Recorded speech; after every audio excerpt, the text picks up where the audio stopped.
So the next question has been in the comments, not only here for Q&A, but also in the poll that I post every week, and something I'm also pretty curious about myself. So Project Veritas posted another video based on leaked materials that expose our colleagues' names and also put them at risk. So what are we doing to actually stop leakers, and how are we keeping our colleagues safe? And I know that Heidi is on the line as well to help you answer this one, but something that I've seen in the comments quite frequently. Yeah, and I mean, Heidi should definitely jump in on this, but I mean, there are a lot of questions that we get a lot of the time around, when people leak stuff, do we find them? And, and I've been clear that we have the number of efforts to find people and we terminate people and pursue the recourse that we have when we identify them. And in this case, we did find them. So, Heidi maybe can talk a bit about that. But we generally don't talk about it or go out of our way when we find folks who leak. But we do a reasonably good job at this, and I think it's the kind of flip side of the coin for having an open culture is we can be open and we can share a lot of stuff, but we also need to be very good at rooting out people who are leaking stuff. And I think over the last year there have been more leaks than I think all of us would have wanted, but we also find a lot of the folks and terminate them. So anyhow, Heidi, why don't you go for it? Sure, I'm happy to. As you said, we generally don't share specifics around the actions we take to mitigate and investigate leaks because we don't want leakers to find a way around them. But we do take leaks very seriously. We always investigate them to the fullest extent possible. And when we find leakers, which we often do, we have a zero tolerance. So that means we fire them. And we also consider other things, other actions, such as legal action.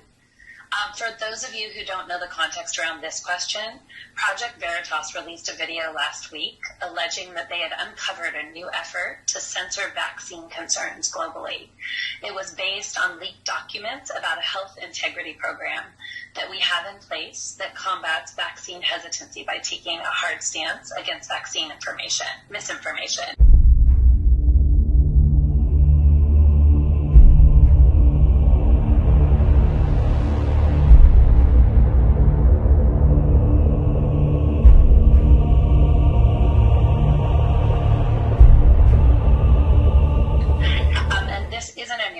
This is a program we've proudly spoken about publicly in our blog.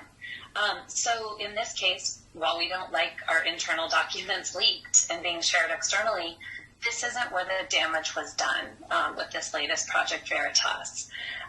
The leakers here were searching for these documents. It seems they leaked them to sabotage our efforts because they didn't agree with the direction of the company. But in doing this, they also exposed the names of a number of our employees. They shared org charts. They shared documents and posts with employee names. And the leaker also mentioned some of these names in the video that was released, speculating about the roles of these employees in the program. And once documents are out of the company, it's very hard for us to control what happens to them. It's hard for us to control what media outlets are going to do with them. And they almost always include employee names. This was not an isolated incident. So leaking really puts our colleagues at risk. And the same is true when employees leak our Q&As. When these things happen to our employees, our legal and HR and global security teams support them, that we want to ensure people's safety. But as you can imagine, this is incredibly upsetting and very distressing for our colleagues. I am happy to confirm what Mark said. In this case, we did find the leaker. It was a data center technician in our Prineville data center, and he was fired last week. We're also continuing to investigate additional potential leakers, and we plan to take action there too. We're also working on continuing to ramp up our investigative techniques as our company grows to make sure we can continue to find and fire leakers. One thing this case does show, though, is that leaks are always bad for the company. They threaten our open culture, as Mark said. They make it harder for us to achieve our goals, and they generally encourage more leaks, including those that put our colleagues at risk. I know some people here feel that there are good leaks and there are bad leaks, but they're all damaging and they're not the right way to bring about change, especially at a company like this where people are free to share their opinion and to raise questions to Mark here at Q&As. You may think you're leaking because you want to hold leadership accountable or that you're on the right side of history, But that is very subjective, and you may not have all the information to make that call. And the people who leaked our coworkers' names last week, they thought they were doing the right thing too.